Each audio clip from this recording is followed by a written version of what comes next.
Did you know that Jurassic Park was a book before it was a movie? I didn't, for like the longest time. To be fair, I was born 14 years after the book came out, and I also am pretty sure I watched Jurassic World before I even saw Jurassic Park. But let's just say if the Jurassic Park movie is a T-Rex, the book is a Procompsognathus. When the book came out, it sold about 9 million copies worldwide, which is a lot. But when the movie came out 3 years later, it sold 90 million tickets, which is a lot more. When you look up Jurassic Park, only the movie comes up, and it takes quite a bit of scrolling to get anything about the book, not to mention the bajillion sequels that the movie got. Now, before you say that this happens with every movie adaptation of a book, I would like to direct you to some very famous titles that had terrible movie adaptations that saw no success. But we all know the movie Jurassic Park, we know the iconic theme music, we know the iconic dinosaurs, and it's honestly still super impressive that they did all of that back in 1993. But what about the book? The idea that scientists figured out how to bring dinosaurs back to life and it all went wrong is very interesting and brings up a lot of points about human nature and nature. So why don't people talk about the book more often? Well, that's what I intend to find out. I'm going to read this book, and then I'm going to go to the closest thing that I have to Jurassic Park, and I'm going to get to the bottom of why this book was swept under the rug after its movie adaptation came out. And maybe I'll learn a thing or two about humanity's relationship with innovation and nature on the way. You have no idea how excited I am to read this book. So I'm going to go to the park because it just feels fitting. Let's go.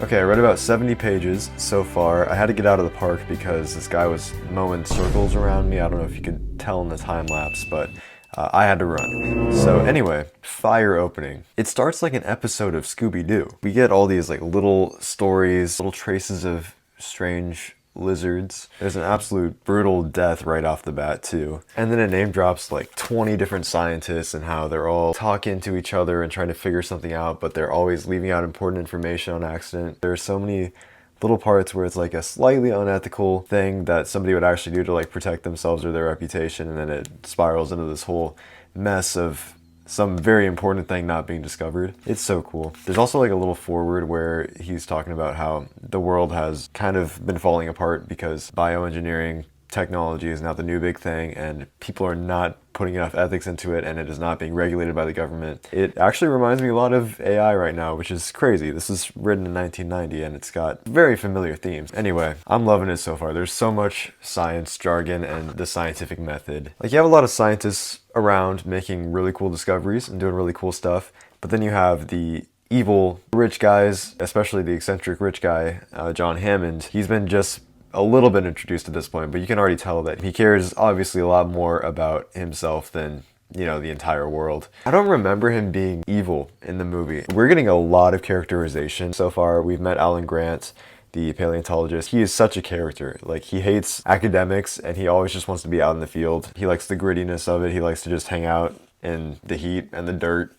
And he's living out in an RV, and he dropped this banger of a line. This guy comes to talk to him from the Environmental Protection Agency because he thinks that Hammond is up to something. And he's like, how long have you guys been out here on this dig? And Alan Grant says, about 60 cases. We measure time in beer. Ellie Sattler has also been introduced, but less into detail. Ian Malcolm has just been mentioned, but you can tell he's gonna be a little cynical. But we've got pretty much the whole crew introduced, and I'm so excited to read more of this book. When your book starts like a Scooby-Doo episode, you know you're in for a good ride.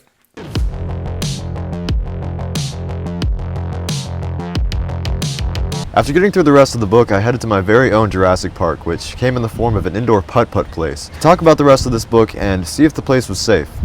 We're in the land of the ancient. This is prehistoric Putt. We're here to see if this park can hold up to its ambitious goals. I think chaos theory proves that you cannot control nature, no matter how powerful you think you are as human man. And I think we're going to prove that today as we learn all about Jurassic Park. We need to discuss with the management here. Let's go take a look what he has to say for himself. Welcome to Prehistoric Putt. Oh, thank you. It's a pleasure to have you. I've heard a lot about you, actually. Really? Yes, Yeah. yes, of course. I was actually brought here to inspect your park. It's a very ambitious project you've got going on here with all these dinosaurs. I've been handling it for the past 2.5 years. It's actually in my family. My father runs this place. We're gonna see if it holds up against chaos theory, and you know, we'll get it covered. We'll figure this out. Sounds good.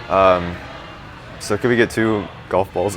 And just like that, we were in. All right. We have to go examine the park and make sure everything's up to code.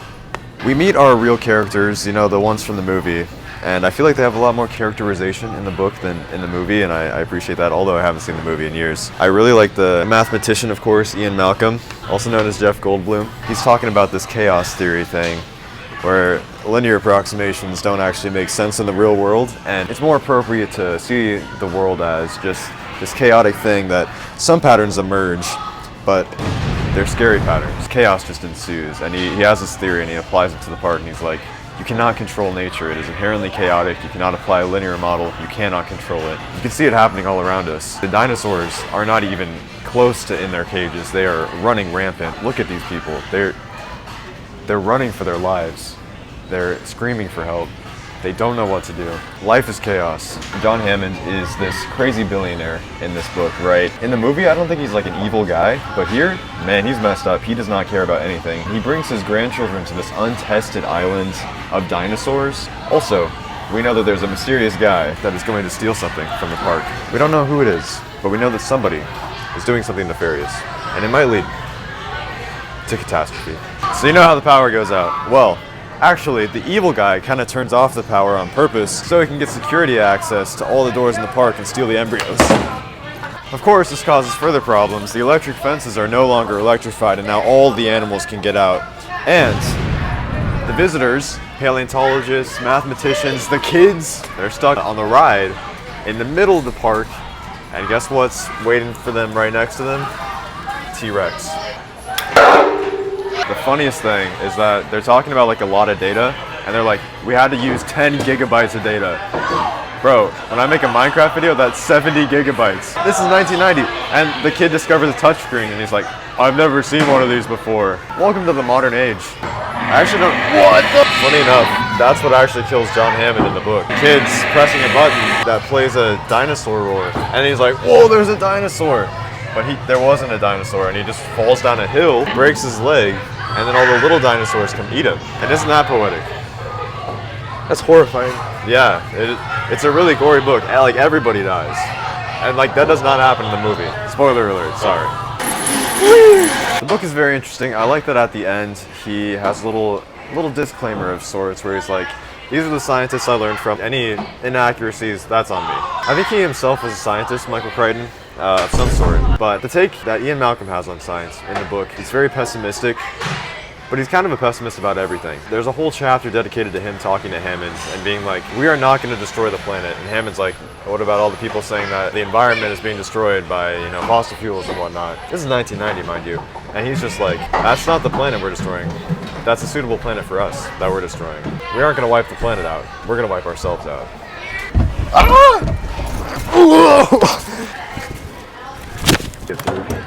Such is life in Jurassic Park.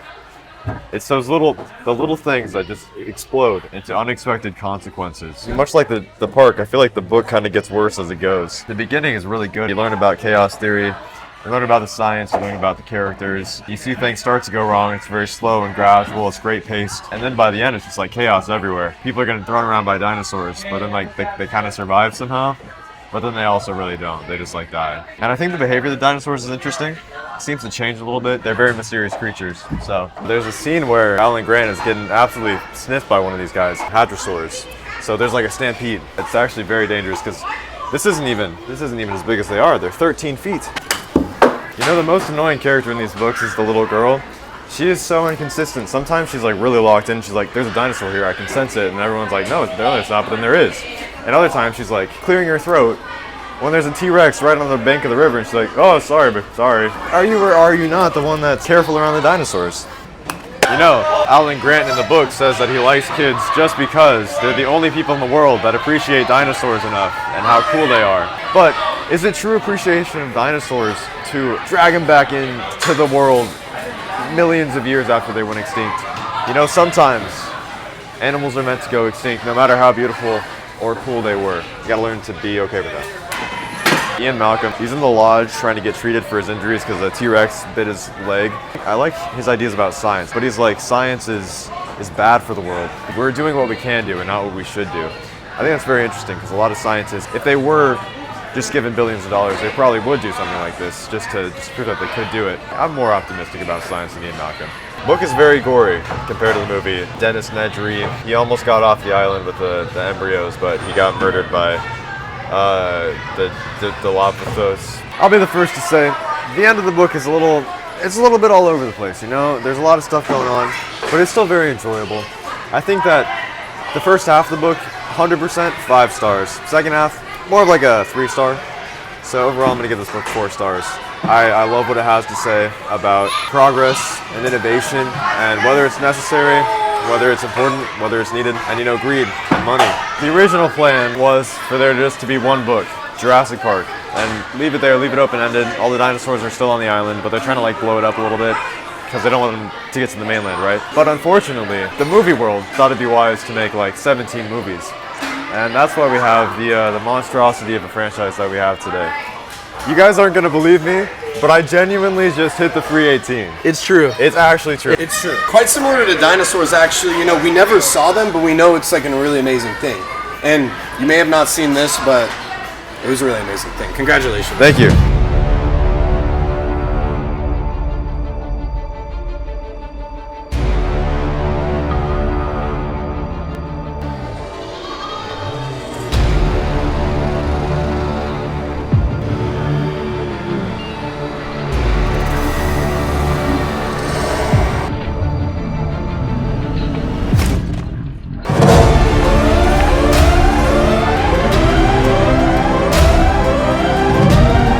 It's like the one hole we didn't record.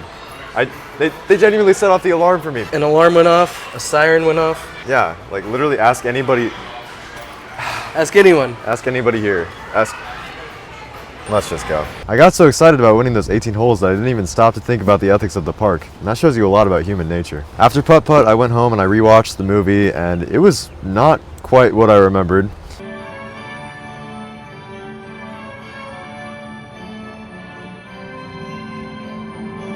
Of course the visuals were awesome, not because they looked realistic, but it was just so cool that they did that in 1993 using a mix of practical and digital effects. I think 90% of modern movies would be way cooler if they used practical effects more than digital. Anyway, I found the dialogue to be a little bit weird. Like, there were several scenes where there were 2 people having a conversation over here and 2 people over here also having a conversation. They were just talking over each other and I did not know who to pay attention to.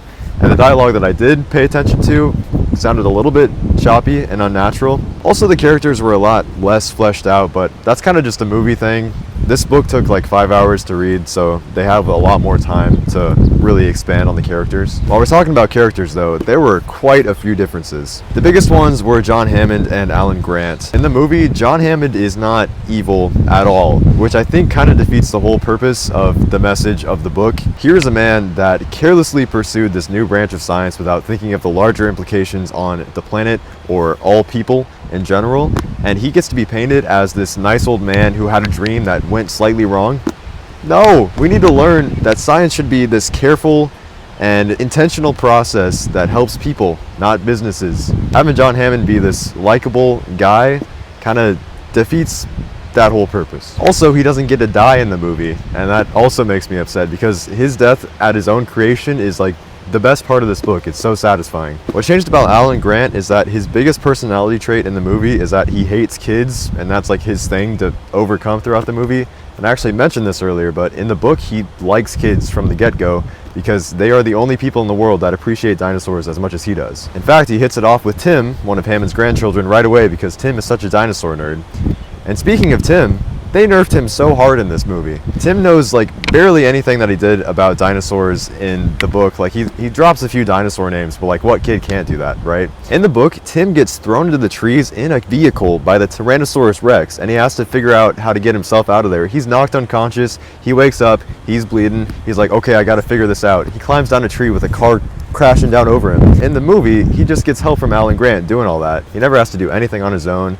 In fact, his sister is the one that saves the day, when in the book she was the one that almost got them killed like 7 times. And speaking of his sister, this movie did not treat its female characters very well. The sister was kind of very unimportant the whole movie until suddenly at the end she knows what Unix is and she knows how to operate it like perfectly, and she saves the whole island. And then of course Ellie Sattler. There's quite a bit of sexism in the book. Like the male characters are like objectifying her all the time, and also the author kind of forgets to give her many character traits, and it's even worse in the movie. She gets to the shed, she figures that out, which is a lot different from how the book went. But yeah, Ian Malcolm is just a total creep towards her, and that kind of ruins his whole character as well. There are certain characters missing.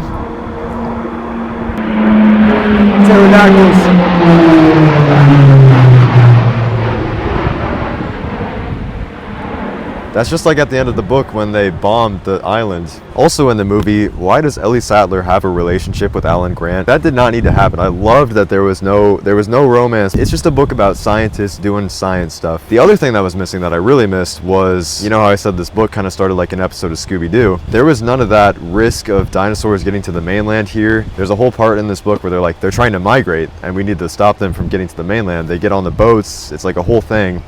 Nobody's worried about that at all in the movie. It's just about like surviving on the island. And I think having those bigger themes would have made the movie feel more intense. It's hard to make dinosaurs more intense, but it would have. This was supposed to be one book. End it there, leave it a little bit open-ended. Leave with the message that don't mess with nature, don't mess with things bigger than you can control, don't do stuff just for greed. You gotta help people out if that's what you're doing science for. And then Steven Spielberg makes this movie. It does super well. Spielberg's like, hey, you should write another book. And then Michael Crichton's like, okay, let me make Ian Malcolm come back to life. Now he's got to go rescue his girlfriend from the dinosaurs. They make The Lost World. They make Jurassic Park 3. No book necessary anymore. Jurassic World, all those movies, they get worse every single time and they're hilarious to watch. I love that they exist, but they're not nearly as impactful as this book was. Jurassic World 1 was pretty good though. That was a banger. I remember seeing that in theaters in 2015. I think that's the first Jurassic anything I ever watched. I think same. When did you find out that this was a book? When you brought it up to me. Hey, it might sound like I'm ripping apart the movie right now, but I still really enjoyed it. It's still super fun to watch. The effects are just awesome. And I totally understand that when you're making a movie like that and there are like 500 people working on this giant project trying to make dinosaurs come to life, the script it just needs to be there. It doesn't need to be anything crazy. Like we're here for the dinosaurs. That's why the book is kind of strange. The first half is like what I would expect it to be. It's like very science fiction, heavily science. We're talking about how the dinosaurs were made, the ethical implications of it all. And then the second half is like what would work better as a movie, where it's just characters running away from dinosaurs and they're getting into all these crazy situations and dinosaurs are doing weird things. That's where I feel like the movie thrives. Things don't really have to make sense. It's like a dinosaur thriller. It's weird in the book because it made sense at the beginning and then it started to make less sense. The movie just doesn't really make sense the whole time, but that's kind of the fun part about it. I think what's really cool about this book is that you can apply it to the modern age and probably any age ever, but especially today. This book talks about a new branch of science in bioengineering, engineering genetics and all that, and how a bunch of different businesses and companies started to pop up and just run wild with it with no regard for anything. It was unregulated, people weren't thinking about ethics, and in today's world that is like totally AI. A bunch of companies doing it, doing crazy things, not thinking about what people actually need, not thinking about what the planet needs, only thinking about how to keep going and keep making progress on this thing that might wind up causing us a lot of issues in the future. I think this is an important book to read because the dinosaurs, they're still animals. You can still blow up a dinosaur like they do at the end of the book. It's kind of hard to blow up the entire internet, but that's my goal for this channel, so drop a like. No, just kidding. But I definitely recommend this book. As I said earlier, 4 stars. The first half of this book is absolutely phenomenal. Second half I think worked better as a movie, but still it has some great clips from Ian Malcolm talking about his views on science, and I think that a bunch of companies these days should listen to the guy. If you want to see me talk about another book that was made into a movie and then completely forgotten about, check out my video on Wicked. Thank you for the Quibbler for being in this video. He's my prehistoric bro through this all. Thank you to the Hesters at Prehistoric Putt for letting us make this stupid video about their establishment. It's actually a fantastic establishment. Make sure you like and comment and subscribe and all the good things, and don't get eaten by a dinosaur. All right, see you next time. Bye.